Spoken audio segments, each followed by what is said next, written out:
Ahorita está en negro, nos dice que estás compartiendo, que has empezado a compartir Ok. y ya ¿Ven se mi ve PowerPoint? Sí, ya se ve. PowerPoint, ya. Gracias. Gracias, Axel. Ah, denme tantito.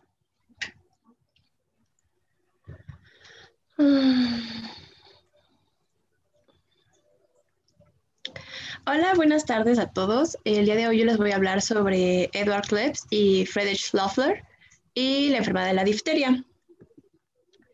Para comenzar, Friedrich Loeffler fue un médico alemán, bacteriólogo e higienista y se le han acreditado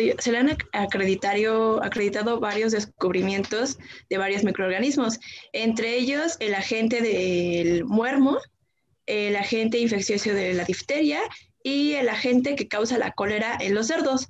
También contribuyó a la fabricación del suero antidiftérico y además de crear el plasma sanguíneo coagulado para la detección de bacterias. Por otro lado, está Edward Klebs, el cual fue un patólogo y bacteriólogo alemán, y su trabajo más importante en el campo científico fue la teoría bacteriológica de la infección. Él fue uno de los pioneros en la investigación micetológica en patología, eh, y estuvo trabajando con agentes infecciosos sobre todo, entre ellos la viruela y la difteria, y también pudo desarrollar una introducción de los productos nutritivos obtenidos a partir de cultivos bacterianos, los cuales servían para facilitar la curación de las enfermedades. En 1883 fue Klebs quien descubrió al agente de la difteria, el cual se llama Corynebacterium diphtheriae, y en 1884 fue Loeffler el que lo aisló. Bien, la difteria es una infección bacteriana grave que suele afectar las membranas mucosas de la nariz y la garganta. Los agentes de la difteria, bueno, que ocasionan la difteria, pertenecen al género Corybacterium, y estos son bacilos aerobios gram positivos. Eh, el principal factor patógeno del género Corynebacterium, porque de hecho hay de varias especies, que puede ser también cutánea, pero yo me centré en la respiratoria. Bueno, el principal factor patógeno de este género es su capacidad de producir una exotoxina causante de manifestaciones locales y de efectos tóxicos sistémicos. La lesión que causa Corynebacterium diphtheriae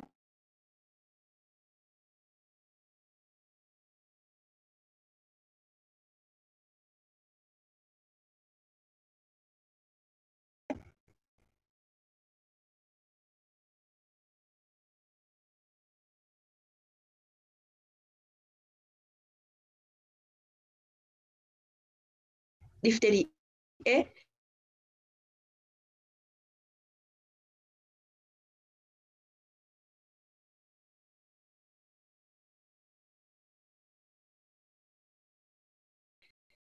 es pues más que, bueno, sobre todo de Clips, además de su descubrimiento en la difteria, él estuvo trabajando en un hospital durante la guerra prusiana, me parece.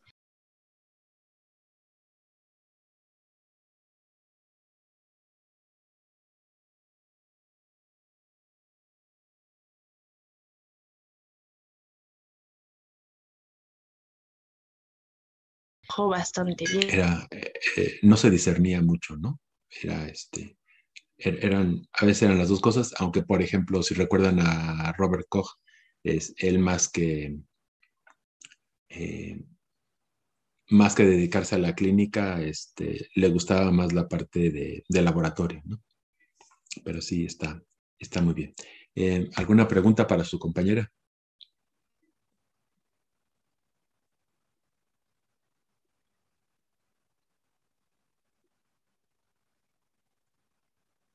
No. Creo que no. Bueno, está bien. Gracias, gracias. Este, mm, eh, ¿Alguien más quisiera presentar alguna otra, algún otro personaje en la historia de la microbiología?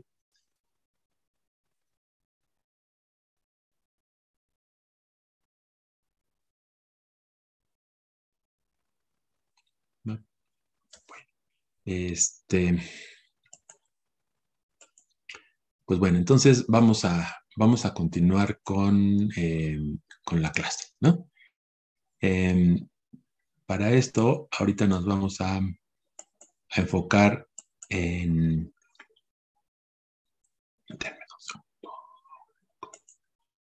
Nos vamos a enfocar en empezar a ver cuál es la estructura de los microorganismos, ¿no? Entonces, lo que me gustaría que hicieran entre ustedes es que formásemos equipos y que revisáramos de manera inicial. Sería la misma pregunta para los tres equipos. Sin embargo, cada equipo estaría trabajando con un tipo de célula, ¿no? Que serían las eubacterias, las arqueas y los eucariontes, ¿no? Entonces, por aquí quisiera hacer nada más algo hincapié. Vamos a revisar la estructura de la membrana celular, ¿no? En bacterias, arqueas y eucariontes.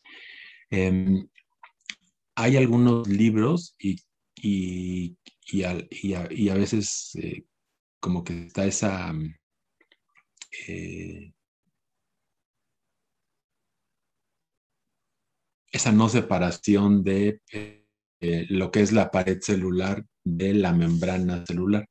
Entonces, aquí en el curso sí vamos a hacer la distinción entre lo que sería la membrana celular primero y después vamos a revisar la pared celular, ¿no? Eso viene después.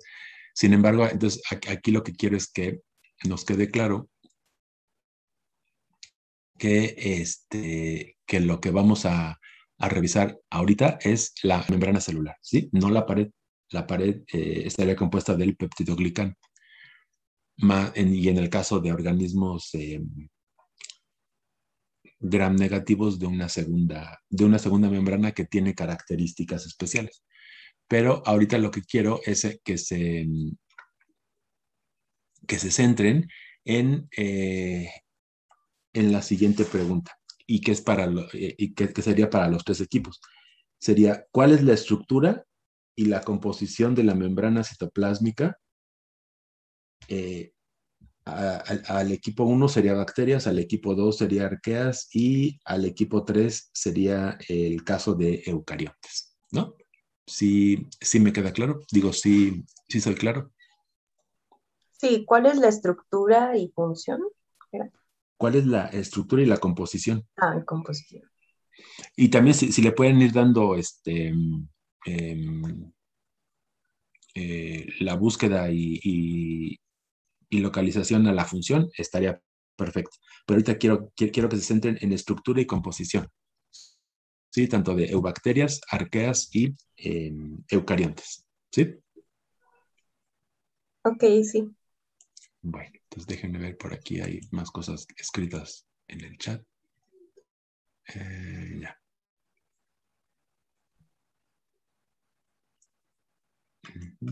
Bueno, entonces, déjenme, vamos a hacer los grupos.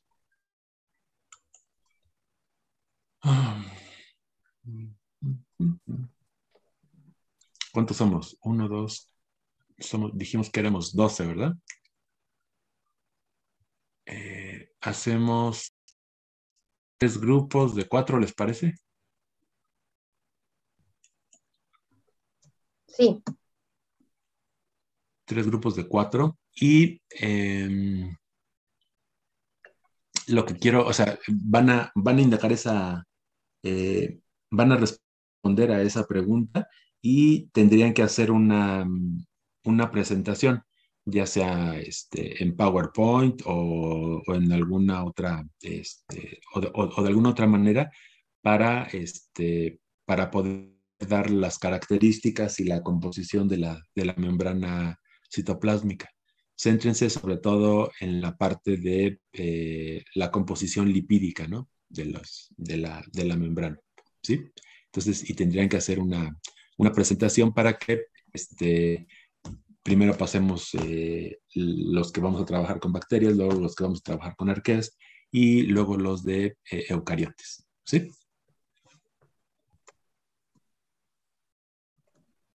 Mande usted. ¿Qué tan extenso debe de ser? Pues una presentación, digamos que nos pueda llevar unos 5 minutos, que no creo que sea, que sería la parte básica de la estructura y composición, ¿sí? Sobre todo les digo, céntrense en la composición lipídica, ¿no? ¿Qué de diferencia, o bueno, cuál es la composición en cuanto a lípidos en eucariotes, en la composición de lípidos en bacterias y en arqueas, ¿no?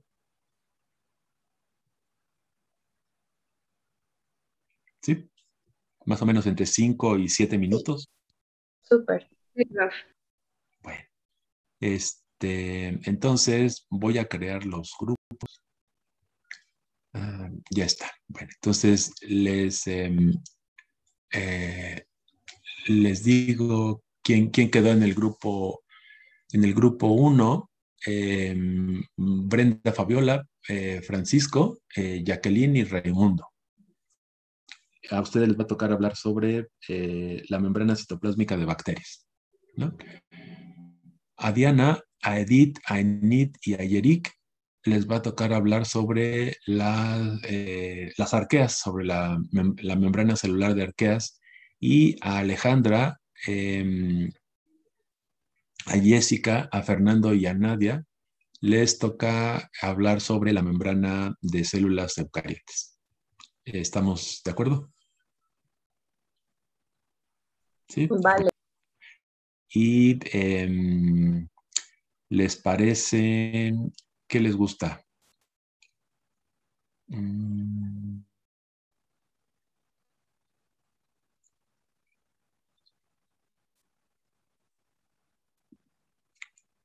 ¿Creen suficiente 20 minutos para obtener la información y plasmarla en algún formato?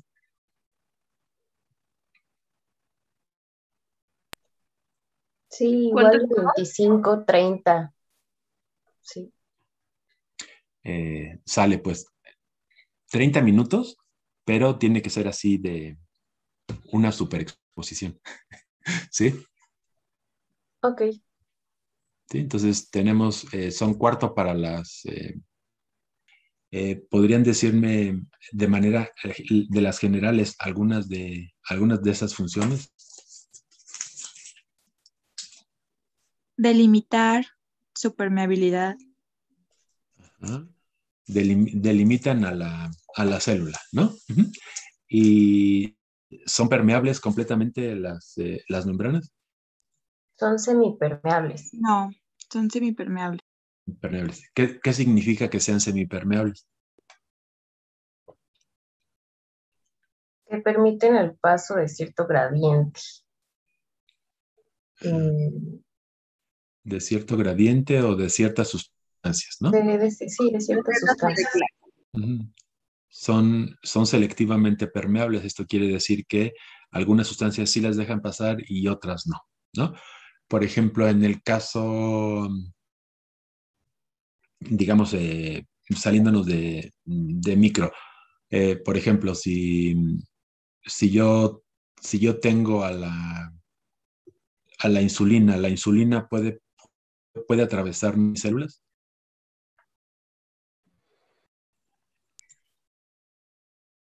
Que yo sepa, no.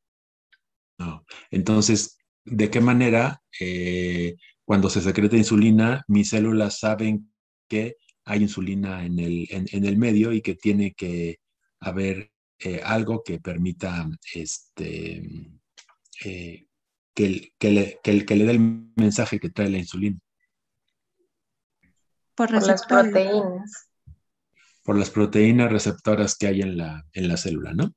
Ahora, sin embargo, por ejemplo, si en el medio hay agua, ¿qué pasa con el agua?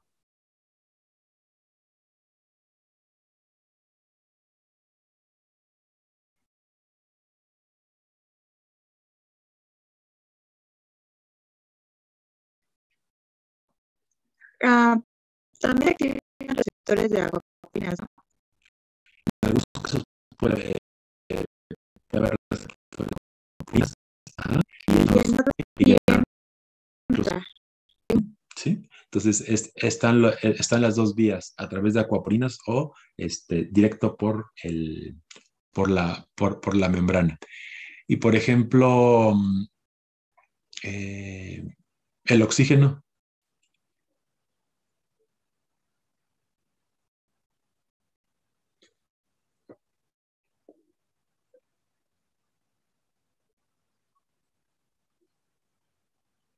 Creo que también entra, ¿no? Por pasivo. Ese es por difusión pasiva, ¿no? Y, por ejemplo, los iones sodio. No, iones. Es activa, ¿no? Por bombas sodio-potasio, así. ¿Sí? Entonces, son moléculas cargadas y, por lo tanto, se repelen en la célula, ¿no? Entonces, ¿de qué va a depender mucho lo que se transporte o no a una célula en general? De su composición físico, bueno, sus características físico-químicas, ¿Sí? De su tamaño también, ¿no? de Por su ejemplo. tamaño, ¿Mm? de la Por concentración también. de la concentración. Em, si yo tengo alguna molécula como un lípido, ¿podrá pasar? Sí, De cualquier tamaño el lípido. no, pequeño sí. Ujú. Pero grandes necesitan también de receptores, ¿no? Ujú. Sí. Bueno, entonces, estos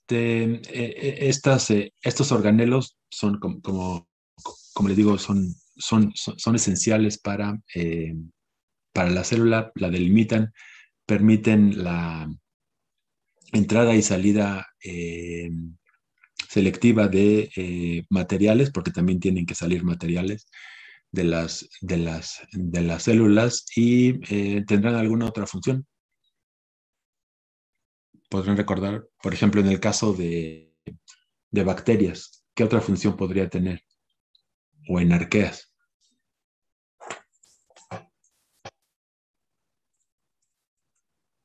Yo me acuerdo que me habían dicho que sirve como lugar para la catálisis. Para la catálisis de...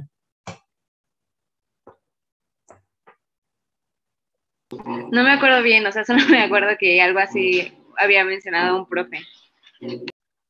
Tienen en su superficie, como parte de las proteínas, sobre todo integrales, van a contener enzimas.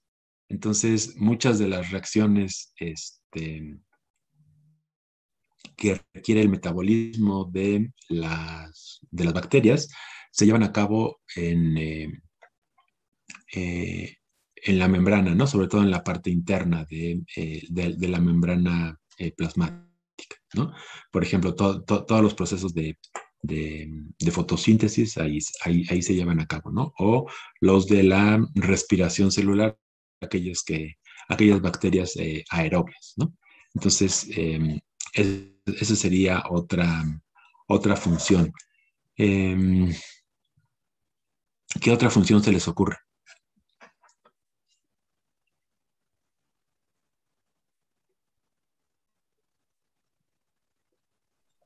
Delimitación de funciones, por ejemplo, en eucariontes, las diferentes membranas de diferentes grupos celulares, pues van a tener diferentes funciones. Ujú. Pero eso es si nos vamos a organelos rodeados por membrana, ¿no? Ajá, Pero también. pero si hablamos solo de la plasmática, También puede proteger a la célula de las condiciones ambientales, ¿no? En parte, ¿no? En parte la protege, así es. Ajá, sí. Entonces, todas estas funciones son básicas para la sobrevivencia y la reproducción de las células, ¿no?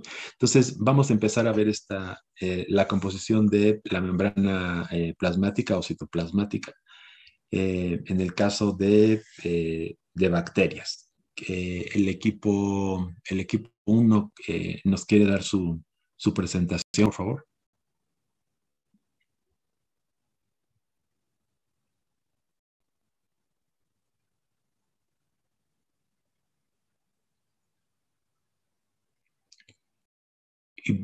Y vayan viendo tanto ustedes como los otros dos equipos las características que nos van diciendo cada uno de ustedes para después compararlas entre los diferentes grupos y ver si habría alguna diferencia o todas son iguales, ¿no?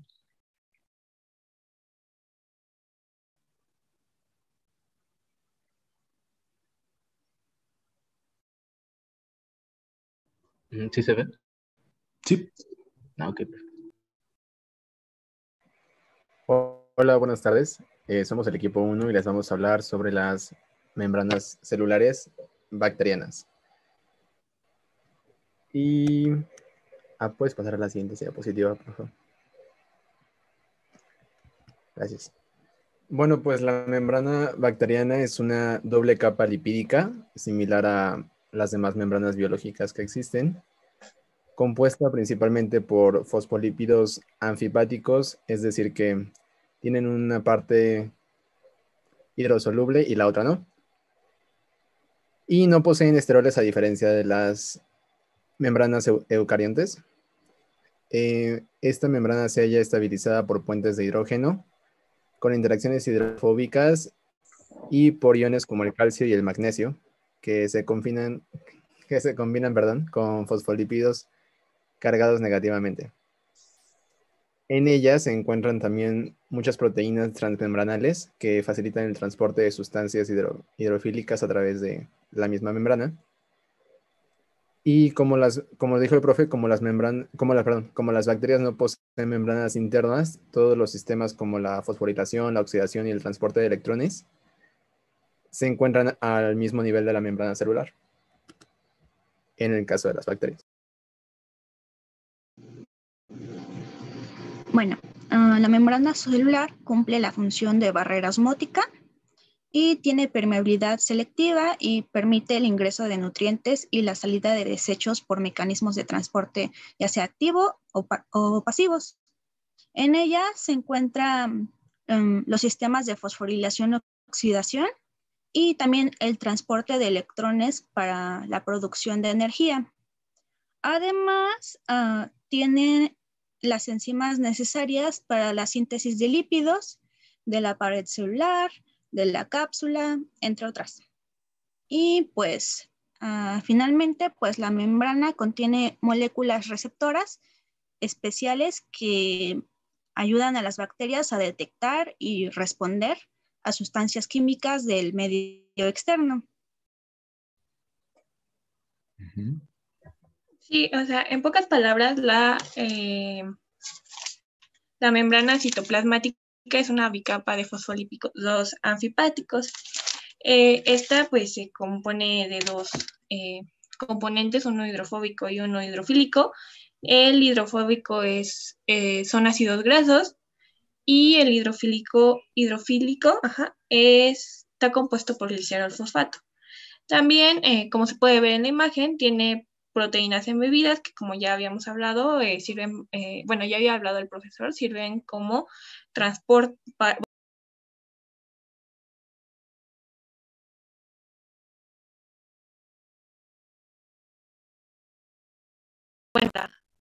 pasar de la parte exterior de la célula a la parte interior y de la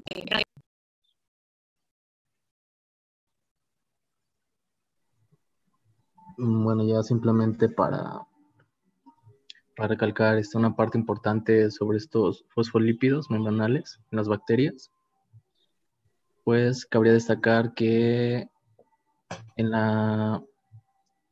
su cabeza de estos fosfolípidos se encuentra un enlace éster. Se encuentra el enlace glicerol 3-fosfato y las colas en estos fosfolípidos no son ramificadas. Que estas características van a variar mucho dependiendo de las otras membranas de eucariontes y arqueas. Por ejemplo, en este caso, pues a las bacterias les da cierta rigidez y pues son importantes para mantener la estructura y la fluidez de la membrana celular. Y ya sería todo. ¿Se podrían regresar un poquito a la diapositiva anterior, por favor? En este, no, a la que sigue. En este caso, ¿cuáles serían los ácidos grasos?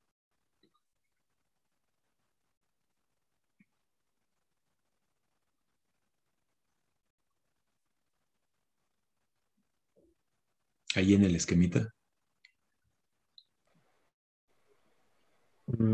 Las colas, ¿no?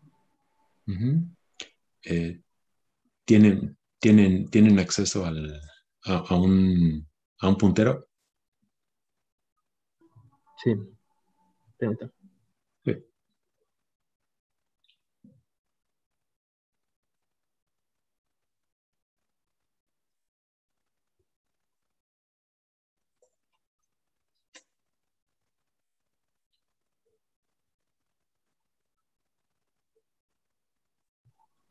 Bueno, no sé en dónde. Si lo pones sobre donde estarían los ácidos grasos, las cadenas de ácido. No sé sí, pero no sé dónde poner el puntero. Ah, O sea, no sabes dónde. Cómo activar el puntero. Ah, ya. Bueno, pero tienes el ratón, ¿no? Sí, ¿sí se ve? Sí se ve. Ok.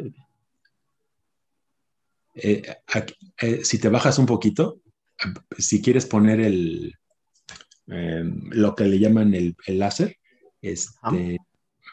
baja un poquito más. Baja eso. Por ahí te tendría que aparecer como 3 o 4. Ok, perfecto, sí, ya. Gracias. Todo eso. De los ácidos, ¿no? Esas serían las colas de los ácidos grasos. Y algo bien importante es que no están ramificadas, ¿no?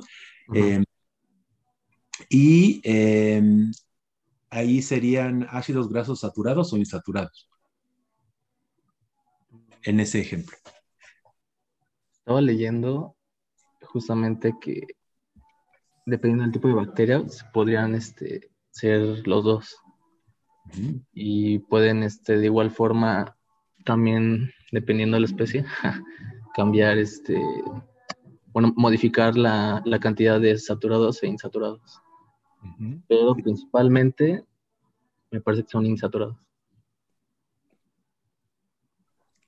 Para que fueran insaturados tendría que tener ahí. Tendría que tener una característica especial dobles enlaces, ¿no? Dobles enlaces, ¿no? Para que fueran insaturados tendría que tener dobles enlaces. En este caso son cadenas. Saturadas. Son cadenas saturadas, ¿no? Luego viene la parte de el glicerol y el enlace éster, que es bien importante para la diferenciación con las arqueas, ¿no? Y el grupo fosfato. Entonces, esas serían las características de los fosfolípidos en el caso de las bacterias. Ahora, si nos regresamos a la diapositiva anterior, por favor. Y aquí nos mencionabas que las bacterias no poseen esteroles. Entonces, además de los fosfolípidos, ¿cómo regulan la fluidez de la membrana?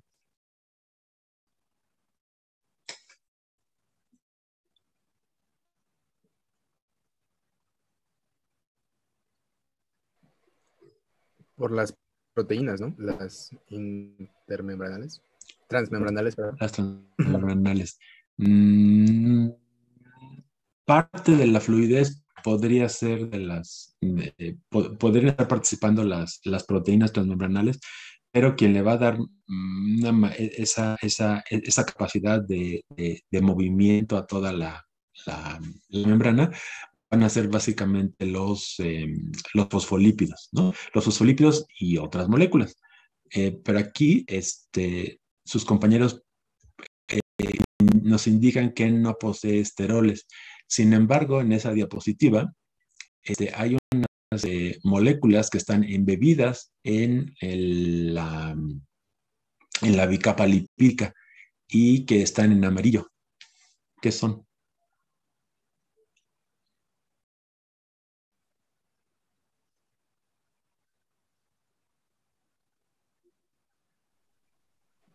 Ahí dice que son opanoides. Son opanoides, ¿no? Entonces, en realidad, los opanoides es un tipo de esteroide, ¿sí? Lo que generalmente se menciona es que las bacterias no tienen colesterol, ¿sí? La molécula de colesterol como la conocemos, ese anillo ¿cómo se llama esta cosa? El ciclopentano peridrofenantreno, pero sí son moléculas de tipo esteroide y se llaman opanoides, ¿no? Entonces, en el caso de las bacterias, sí posee esteroles, pero son de tipo opanoide, no son de tipo del colesterol, pero son de tipo opanoide, ¿no? Entonces, nada más para que lo corrijamos en ese aspecto, sobre todo por la diapositiva que nos muestran ahí, ¿no? Y bueno, yo sé que yo no puedo mover su puntero, pero si ven ahí donde ahorita Francisco acaba de poner el puntero, por ejemplo, en esta proteína, en la azul que está en medio, tendríamos exactamente, tendríamos a las integrales. ¿Qué caracteriza a las integrales de membrana? Pues que atraviesan toda la membrana, ¿sí? Tienen una parte transmembranal y una parte que está hacia el citoplasma y otra hacia la parte periférica, ¿no? Y hay de diferentes tipos, ¿no? Por ejemplo, vean, aquí hay otra que tiene en su parte transmembranal esa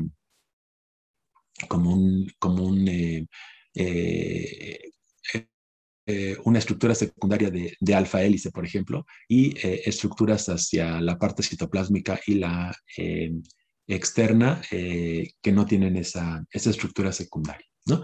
Y también se puede dar el caso de que esas proteínas tengan carbohidratos eh, en su constitución, ¿no? ¿Sí? En su constitución y al igual que los lípidos, ¿no? Pero entonces recuerden esta parte de que sí, las membranas de las bacterias no tienen colesterol, pero sí tienen opanoides, ¿no? ¿Sí? Bueno, ¿alguna pregunta para sus compañeros? No, justo iba a preguntar lo de los esteroles, pero ya quedó resuelta. Gracias. Bueno, sí, entonces, ¿algo más que quisieran mencionar? Equipo 1.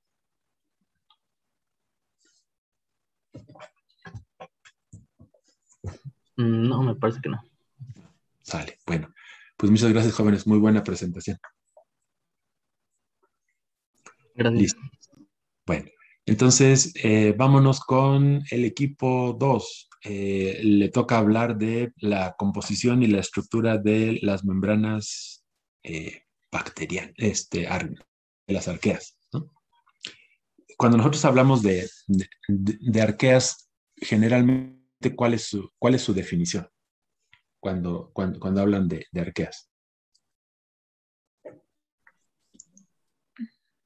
Usualmente les dicen bacterias extremófilas, ¿no? Pero ¿están consideradas como bacterias? No, solo así las llaman comúnmente. Organismos unicelulares. Serían procariontes, ¿no? Entonces, Sí, recuerden que dentro de la clasificación, o una de las clasificaciones, pues tenemos a los procariontes y a los eucariontes, ¿no? De manera general, aunque pueda haber otras variantes, pero dentro de los procariontes tenemos a las eubacterias o bacterias verdaderas, que serían, por ejemplo, aquellas como las que Escherichia coli, las que tenemos en nuestro intestino, o las que nos tomamos en algún yogurt, si es que tiene los lactobacilos el yogurt, o las que se utilizan para producir, por ejemplo, los quesos, ¿no? O las que están en nuestra piel, parte de nuestra microbiota dérmica, ¿no? Esas serían las eubacterias, y las arqueas son aquellos microorganismos procariontes que van a vivir sobre todo en ambientes extremos, como por ejemplo. Es que, bueno, esa era parte de la exposición, pero se han encontrado, por ejemplo... No, me callo, entonces, perdón. Me callo. Entonces, si lo van a mencionar, adelante. Me callo y ya no, y ya digo nada, ¿no? ¿Sí? Vale, entonces, si nos hacen el favor de presentarnos su trabajo.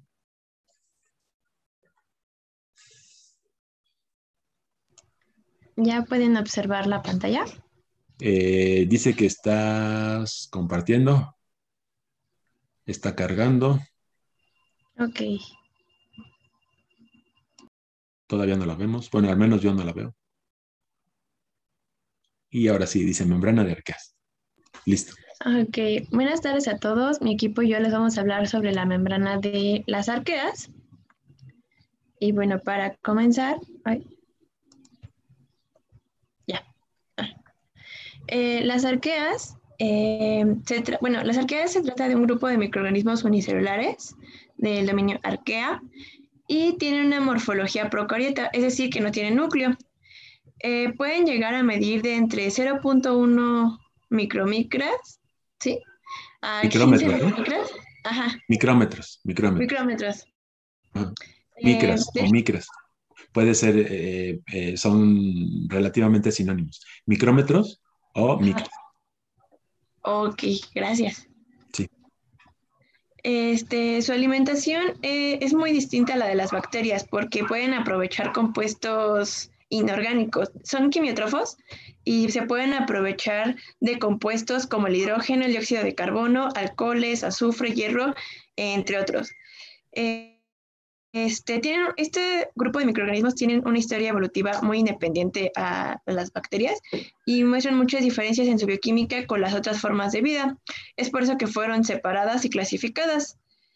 Pueden vivir en muchos hábitats, ya sean en hábitats terrestres o marinos, y de hecho pueden formar hasta el 20% de la biomasa de la Tierra, aunque también se consideran que son extremófilas, ya que pueden vivir en ambientes hostiles como las aguas termales o lagos muy salados, ambientes ácidos, alcalinos, pero la verdad es que se pueden encontrar en diversos hábitats. Tienen un potencial biotecnológico, ya que por los compuestos que estas pueden secretar, pueden ayudar a la fabricación de medicamentos. Se pueden identificar, más bien, se identifican por procesos moleculares y PCR. Por un ejemplo, fue cuando los microbiólogos analizaron las secuencias de ADN de los sedimentos marinos del castillo de Loki en la dorsal mesoatlántica entre Noruega y Groenlandia. A estos microorganismos los llamaron al género Lokiarchaeota. Y bueno, estas son generalidades de las arqueas.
Ok, en cuanto a generalidades así de la membrana de arqueas, es muy diferente estructuralmente en comparación con las de bacterias y los eucariontes. Por ejemplo, los ácidos grasos que poseen estas están demasiado saturados, lo que provoca que no tengan tanta fluidez como podrían presentar los otros organismos.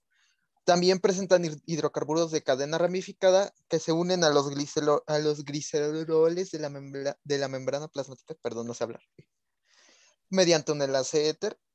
Y y ya les hablarán más adelante sobre esto, pero lo que más se encuentra son diéteres y tetraéteres que poseen 20 y 40 moléculas de carbono unidos a cada uno de estos respectivamente. Ya. Bueno, ya para especificar lo de los lípidos. Como mencionamos, pues en arquea poseen enlaces éter entre el glicerol y las cadenas laterales hidrofóbicas que van a ser de isoprenoides y pues entonces van a carecer ácidos grasos que pues como les digo en lugar es este isopreno que es una molécula hidrocarburada de 5 carbones que se van a estar repitiendo, ¿no? Y así se va a ir elongando la cadena. Entonces los principales lípidos son los diéteres y los tetraéteres que nos acaban de explicar. Y pues las arqueas, como dije, tienen las colas isoprenoides y pues van a presentar estas ramificaciones, que ahorita les enseño una imagen que ahí se ve bien. Y estas cadenas laterales se van a unir covalentemente con estas moléculas de tetraéter y cuando esto sucede se produce una monocapa en lugar de la bicapa y le va a favorecer, le va a dar más resistencia a la arquea. La siguiente, por favor. Entonces aquí mostramos los principales lípidos de arquea y la estructura de las membranas. En la A, bueno, está la A que dice diéter de glicerol, luego la B que es el tetraéter de glicerol. Y pues en todos los casos la porción hidrocarburada se va a unir al glicerol por estos enlaces éter que ahí podemos ver están señalados. Y La diéter de glicerol es un fitano que tiene 20 carbones y podemos ver que está ramificada. Y la tetraéter de glicerol es bifitano, que son 40 carbones en ese caso. Y pues ya mostramos las dos estructuras que puede tomar la membrana de arquea, una bicapa lipídica o una monocapa lipídica. La siguiente, por favor. Y luego, como ya hemos mencionado y que también el equipo pasado mencionó que es de glicerol y L-glicerol, pues básicamente estas moléculas de glicerol que conforman a los fosfolípidos, en el caso de las arqueas, son imágenes especulares de los fosfolípidos que componen a las bacterias o a los eucariontes. Es decir, que pues como son imágenes especulares, son enantiómeros, entonces pues no se pueden superponer, entonces por eso vemos de que es L-glicerol y D-glicerol. Y siguiente.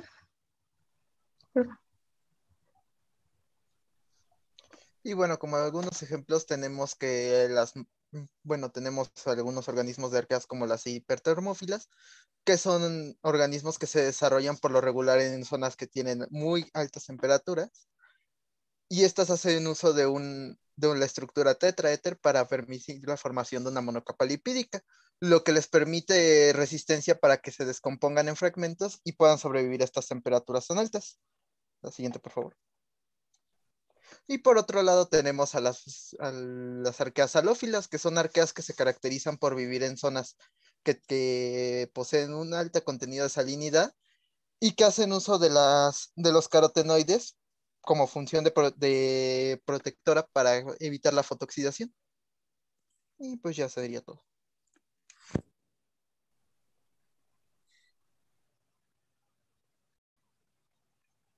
Listo.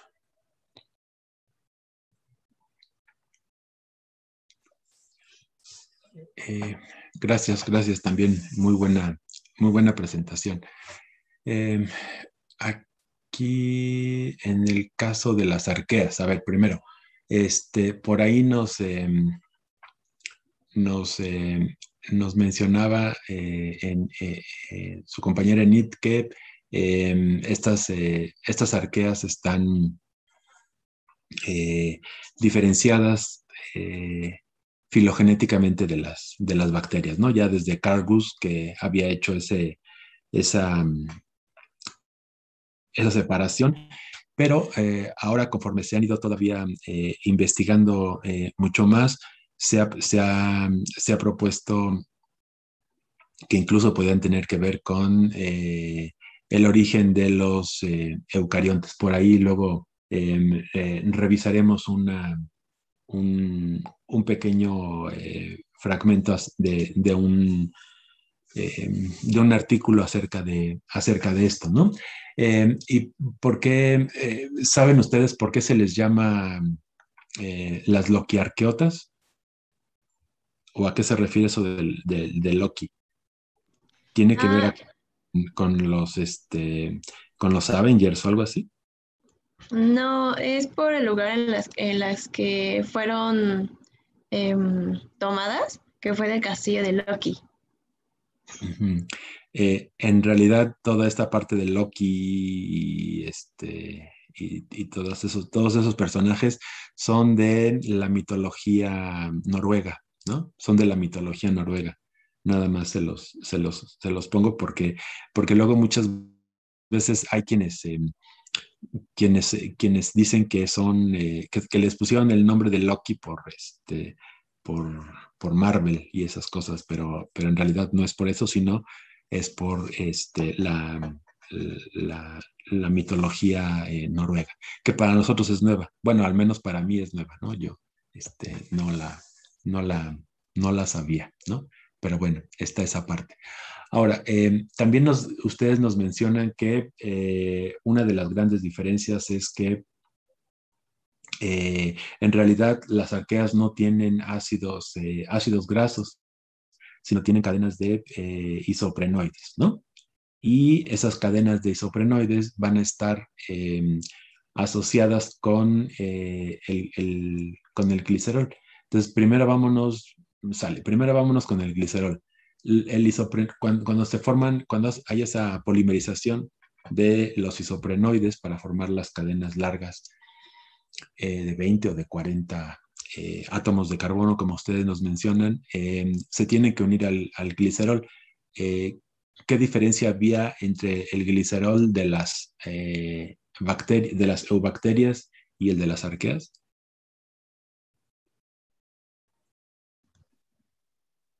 Ajá. Eran isómeros, ¿no?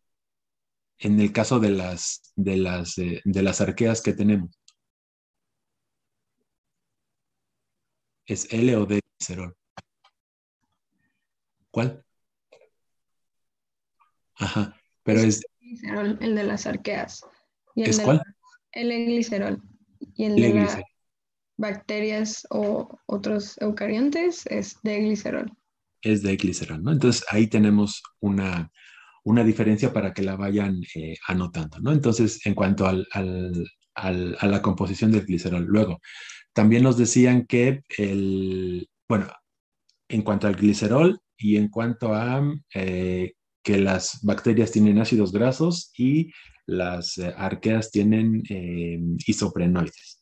Ahora, el enlace que está uniendo al isoprenoide, a la cadena de isoprenoides con el glicerol, en el caso de las eubacterias es de tipo Éster, éster. Y en el caso de las arqueas, éter. éter. Ajá. ¿Cuál de los dos creen que sea más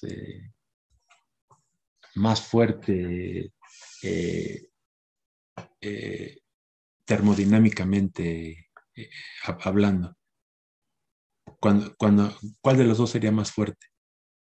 ¿O cuál necesitamos romper? Una mayor cantidad de energía para poder romperlo.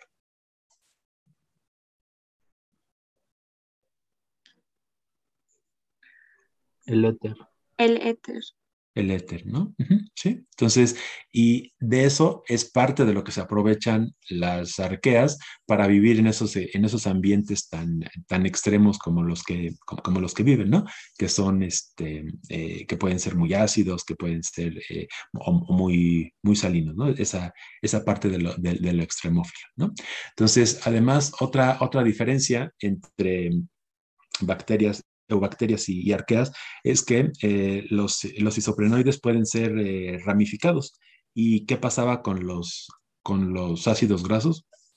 ¿Eran ramificados o no?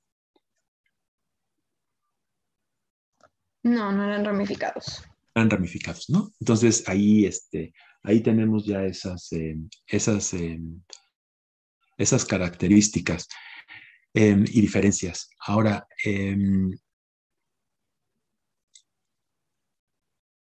y también, por ejemplo, les decía, esa posibilidad de que el enlace entre el glicerol y el isoprenoide sea más fuerte que el éster de las eubacterias, le va a permitir que las membranas tengan cierta todavía estructura a temperaturas tan altas, ¿no? Como las que pueden tener las arqueas.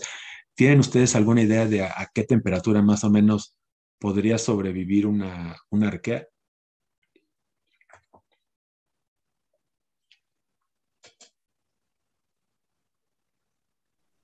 Creo que como a 90 y tantos grados, ¿no? Ujú. ¿Tienes idea más o menos como por qué? Por la PCR, que hay una parte en la que se sube a 90 y no me acuerdo bien cuántos grados, 90 y tantos grados, y es porque la PCR es una polimerasa de una arquea. ¿Sí?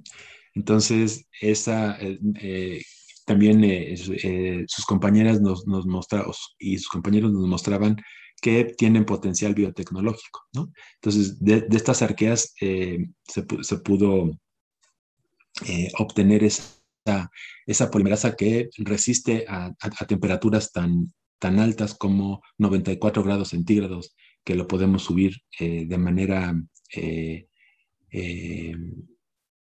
tecnológica en el laboratorio, ¿no? Cuando hacemos una reacción de la cadena de la polimerasa, se hacen ciclos y esos ciclos involucran primero abrir el DNA, si estamos trabajando con DNA, y se abre con temperatura que llega a los 94. Después se baja y se alinean unas estructuras que se llaman primers y después se pone a temperatura, a otra temperatura para poder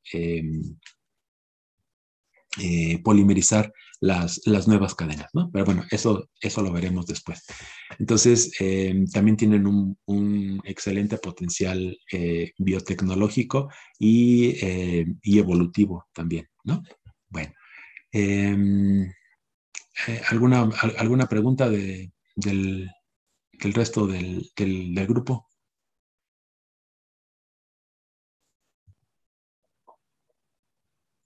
No, todo bien. ¿Todo bien? Bueno, entonces, gracias, equipo 2. Muy buena presentación también. Y vámonos con el equipo 3, por favor.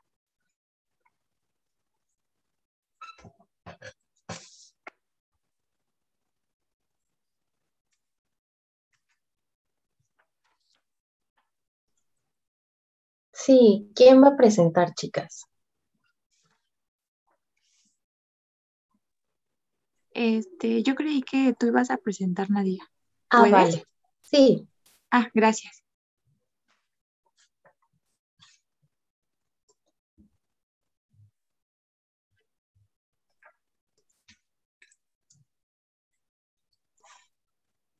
Ahí me avisan si ya se ve.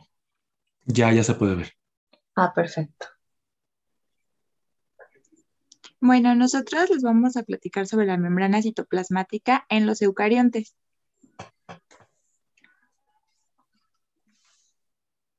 En cuanto a su estructura, se forma de una bicapa de fosfolípidos que forma puentes de hidrógeno e interacciones hidrofóbicas, como cualquier bicapa.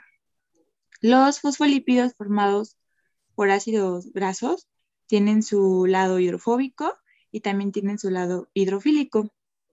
Estos se unen por un enlace éster y un grupo fosfato que se encuentra unido a un D-glicerol. Como ya hemos visto, esto tiene importancia en cada grupo. Aquí se puede ver que los ácidos grasos son colas no ramificadas y se señala el enlace éster. También aquí es un D-glicerol, como ya lo vimos a diferencia de las arqueas. También es importante recalcar que en las membranas de los eucariotas sí va a haber esteroles.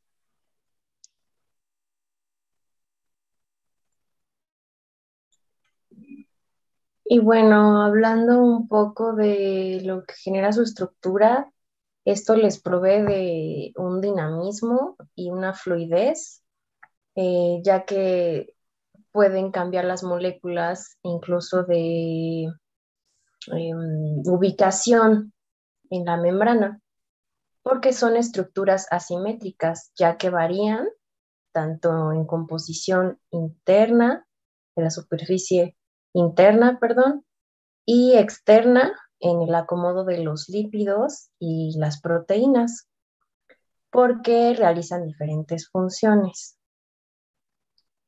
Y dependiendo de las funciones, establecen gradientes iónicos para el paso de moléculas y la membrana plasmática tiene un efecto hidrofóbico. En general, en la parte de la cabecita hidrofóbica, ¿no? Y pues aquí vemos algunas de las proteínas que la componen. Hay proteínas periféricas, proteínas integrales, proteínas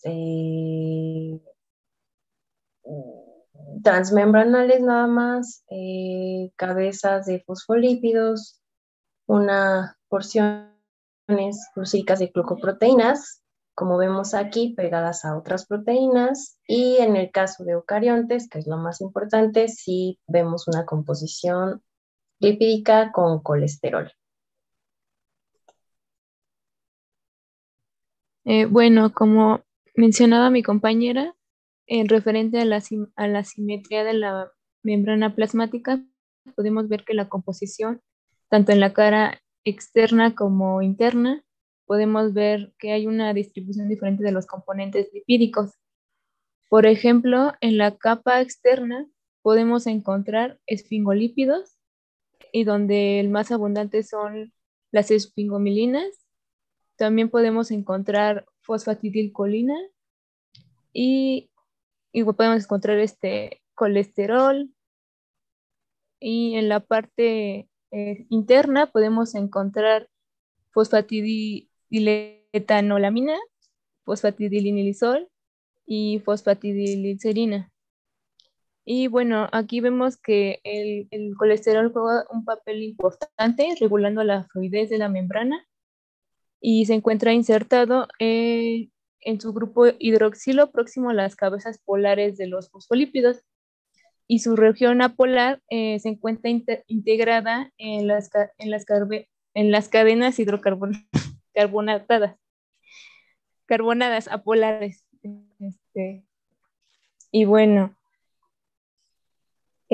podemos encontrar que en lugar del colesterol también podemos encontrar ergosterol, y ahí no se ve en la imagen, pero también en la capa interna se puede asociar a los que serán los filamentos de actina, que se unen a través de proteínas conectoras especiales. Y bueno, las lipasas y las propasas son enzimas que justo juegan igual un rol importante en lo que se diría el movimiento de la membrana celular. Siguiente, por favor. Y bueno, en cuanto a las proteínas o lípidos, están unidas a moléculas de carbohidratos, y estas pueden tener de 2 a 60 unidades de monosacáridos y pueden ser rectas o también pueden encontrarse ramificadas. La siguiente. Bueno, la membrana plasmática también está compuesta por proteínas, y existen principalmente dos tipos, que son las integrales de membrana y las periféricas de membrana. Las integrales de membrana, como el nombre lo dice, están integradas a la membrana y tienen al menos una región hidrofóbica que las ancla al interior hidrofóbico de la bicapa de fosfolípidos. Algunas de estas abarcan solo una parte de la membrana, mientras que otras sí logran atravesar de un lado a otro y están expuestas a ambos lados. Estas se llaman proteínas transmembrana, y estas tienen, bueno, algunas presentan un canal que permite a los iones y a otras moléculas pequeñas que atraviesen, y generalmente están compuestas de 20 a 25 aminoácidos hidrofóbicos. Y, o sea, pero no todas se ajustan a este modelo. Y por otro lado tenemos a las proteínas periféricas de membrana, las cuales se encuentran en la superficie exterior e interior de la membrana, están unidas a las proteínas integrales o a los fosfolípidos, y estas, a diferencia de las proteínas integrales, no se extienden hacia el interior hidrofóbico de la membrana, y su unión es menos estrecha. Y ya.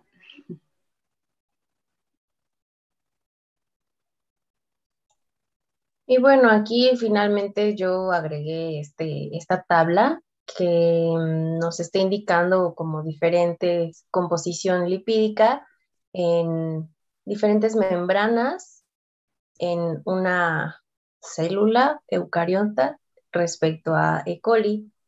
Y por ejemplo, pues aquí se ve en los valores que no tiene la bacteria E. coli, pues no presenta colesterol, no presenta fosfatidilcolina, no presenta esfingomielina ni glucolípidos.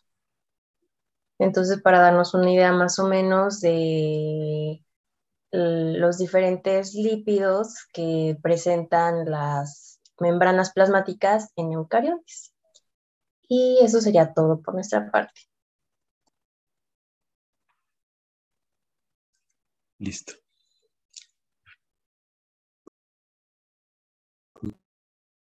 Muchas gracias. Pues bueno, esta parte de las membranas eucariontes ya es conocido de de todos ustedes, quizá es lo que más, es lo que más conocía, ¿no? ¿Alguna pregunta sobre las membranas de eucariontes?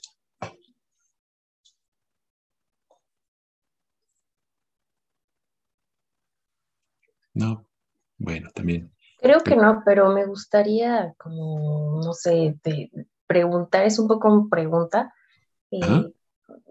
pues considero que tienen mucha más fluidez, ¿no? Respecto a las bacterianas y arqueas. Mm, ¿Podría decirse o no exactamente? Pues no exactamente, va a depender mucho de las condiciones en las que se encuentren, ¿no? Generalmente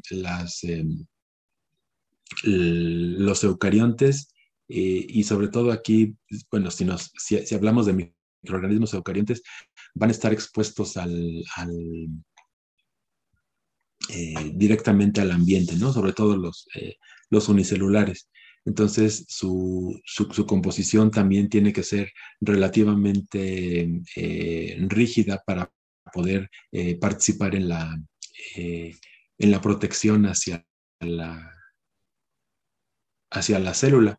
En el caso, por ejemplo, de las bacterias y de las arqueas, tenemos que, además de la membrana, van a tener eh, Pared celular. Su la pared pared celular. justo. Y la pared celular, si ustedes recuerdan, está de peptidoglicano, ¿no? Está compuesta de Sí, peptidoglicano. Entonces, también la pared es la que en realidad le da todavía la fuerza que tiene la célula bacteriana y arqueana para evitar esa destrucción.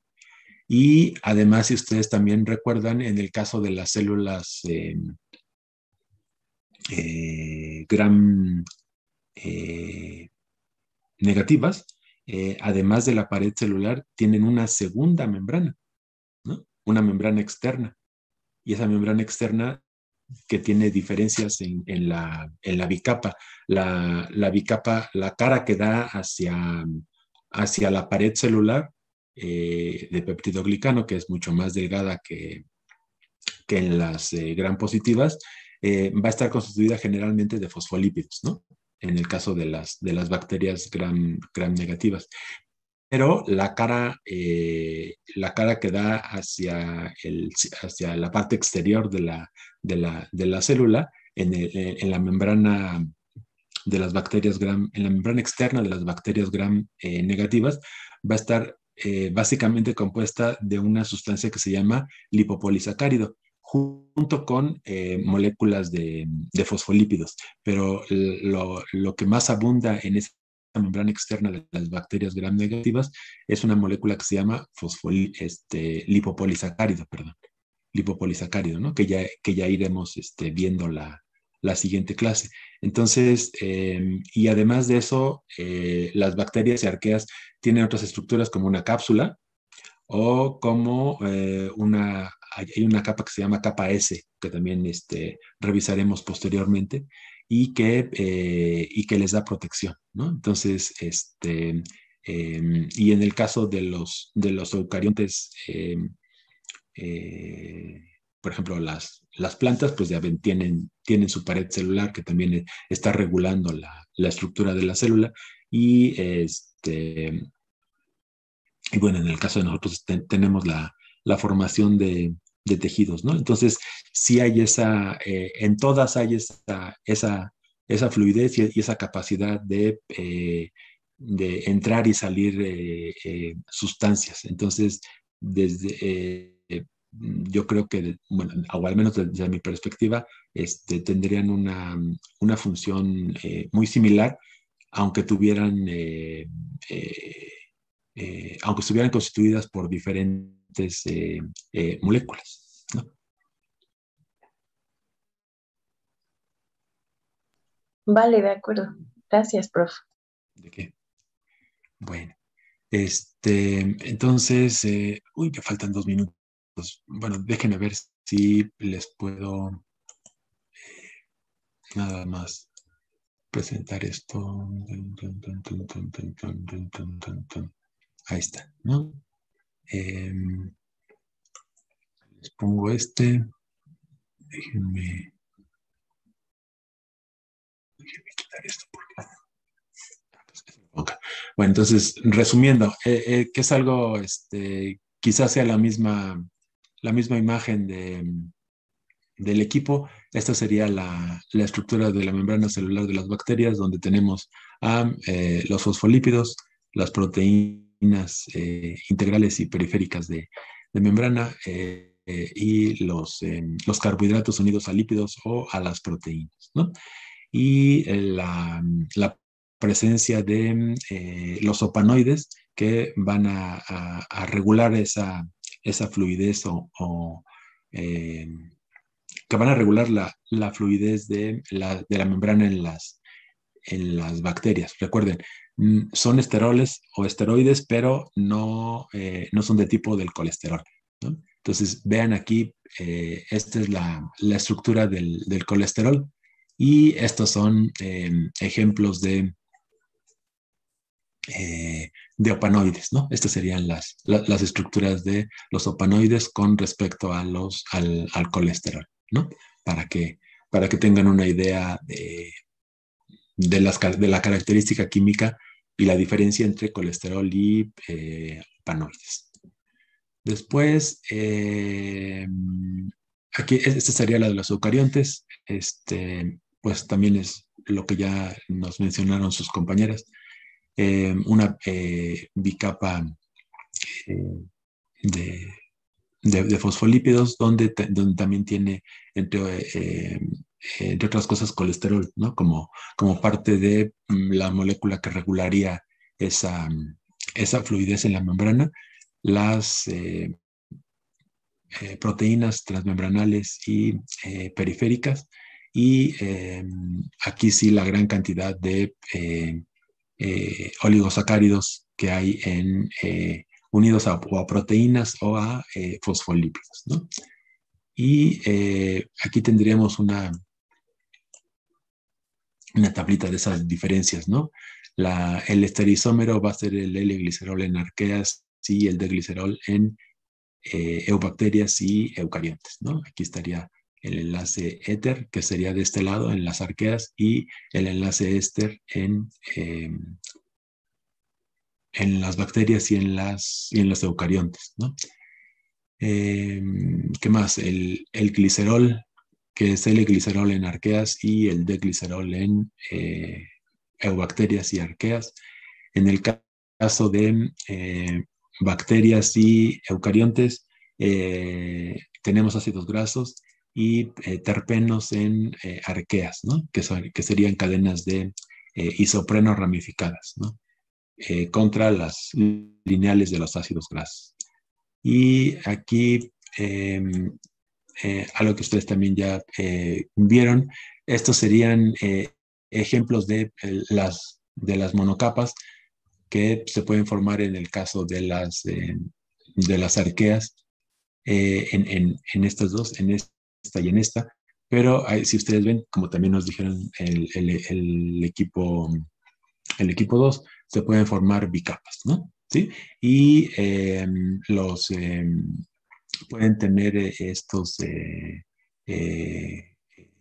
anillos cíclicos en el caso de las monocapas en arqueas. Y bueno, aquí estarían las membranas, ¿no? de las bacterias con esa bicapa. Y de este lado sería el esquema de un fosfolípido, donde tendremos al glicerol, los ácidos grasos saturados e insaturados. Si vean aquí el doble enlace. La molécula de glicerol y el grupo fosfato que le da esta característica de cabeza hidrofílica, que recuerden, hidrofílico quiere decir que se asocia con el agua. También lo podrían tomar como que le gusta bañarse, y a los hidrofóbicos no les gusta bañarse, se van hacia donde no hay agua, ¿no? Y esta es una unidad de isopreno, a partir de la que se forman las cadenas de los lípidos de las arqueas, ¿no? Y esta sería una fotografía que ya lo vieron al inicio de la presentación. Esta de aquí sería la membrana celular, esta de aquí abajito, y la pared celular, vean, es esta de acá, ¿no? Esta. Entonces, y también aquí esta es otra tinción donde nos muestra la cápsula de estas bacterias, ¿no? Y bueno, en el caso de las bacterias gram negativas, su membrana citoplásmica, el espacio periplásmico, la pared celular, que sería esta, y la membrana externa, ¿no? Como les decía yo, tiene fosfolípidos, la cara que da hacia el espacio periplásmico, pero la mayor proporción de moléculas están integradas por el lipopolisacárido, ¿no? Y si ven, pues bueno, tenemos también hay proteínas integrales de membrana, que son las proteínas de membrana externa, las OMP, que puede haber de diferentes tipos y que nos sirven, por ejemplo, para sacar sustancias de la célula o para ingresar sustancias, ¿no? Por ejemplo, hay algunas bacterias que en estas células, que en estas bacterias gram negativas, si llegan a capturar, por ejemplo, antibióticos o sustancias que les sean dañinas, pueden ser capaces de, a través de algunas de estas proteínas de membrana externa, regresarlas, ¿no? Como si las escupieran del citoplasma, ¿no? Y estos son ejemplos de proteínas integrales de membranas, ¿sí? Con sus diferentes estructuras. Se los pongo porque, bueno, yo quizá no me acuerdo si se los dije al principio, pero bueno, yo trabajé con Escherichia coli enteropatógena, tratando de aislar la proteína con la que se adhieren a los enterocitos, y esa proteína es integral de membrana. Entonces soy fan de las proteínas integrales de membrana de bacterias. Además de las porinas, que aquí estamos viendo, en una vista superior, o sea, como si estuviéramos vista desde arriba. Esta sería una porina vista de lado. Y por este lado tendríamos a una imagen en un microscopio de fuerza atómica, donde nos da la composición de las proteínas que van a llevar a cabo la fotosíntesis en bacterias fotosintéticas, ¿no? Vean cómo forman como unas estructuras que aquí les llaman parches, ¿no? Esta sería la estructura de esas proteínas en la membrana para llevar a cabo el proceso fotosintético, y este sería el modelo como tal. Y más proteínas de membrana. Lamento que les ponga muchas, pero les digo, soy fan de las proteínas de membrana que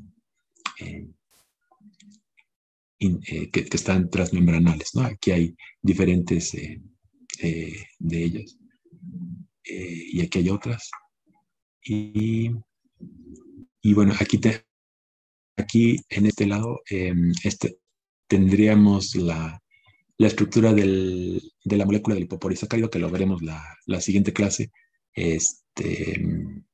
para que puedan darle una revisada, ¿no? Y ya, bueno. ¿Alguna pregunta hasta ahí? Y ya me robé algunos minutos más extras. 7 minutos, perdón. Pero ya, termino. ¿Alguna pregunta? Todo bien, profe. Están súper preciosos los señor. Sí, son son muy, muy, muy bonitos y son muy, muy importantes estas proteínas de membrana externa, no solamente como mecanismo de patogenicidad, sino como mecanismos de transporte, etcétera, ¿no? ¿Tiene alguna como página donde podamos revisar así estructuras tridimensionales?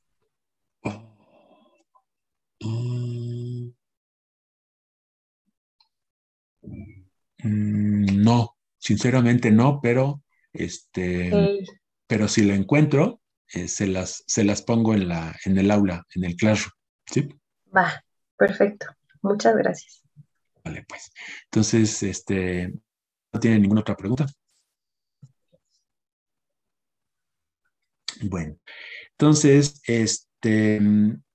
les pido por favor que para la siguiente clase se estudien. Hay 3 mecanismos de transporte en procariontes que sirven sobre todo para el transporte de nutrientes. El primero de ellos es el transporte simple, el segundo es la translocación de grupo y el tercero es los transportadores ABC, que también existen en eucariontes, ¿sí? Entonces, les pido por favor que los estudien para la siguiente clase y que también revisen la composición de la pared celular. ¿Sí? La composición de la pared celular, tanto en bacterias gram positivas como gram negativas y en arqueas, para poderle dar una revisada a ellos. Y ahí veríamos la parte de la tinción de gram. ¿Les parece? Ok. Perfecto, profe. Y también si le pueden dar una revisada a la membrana externa de las bacterias gram negativas, especialmente a la composición del lipopolisacárido, ¿no? Para ver un poquito su estructura. ¿Sí? ¿Les parece? Para la siguiente clase. Y ustedes me dicen, ¿hacemos cuestionario de lo que vimos hoy o lo juntamos con lo que vemos la siguiente clase?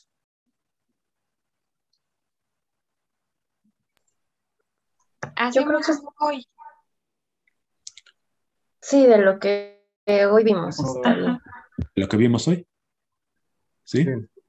Sí. Está bien. Sí. Sale, entonces, échenle una revisada y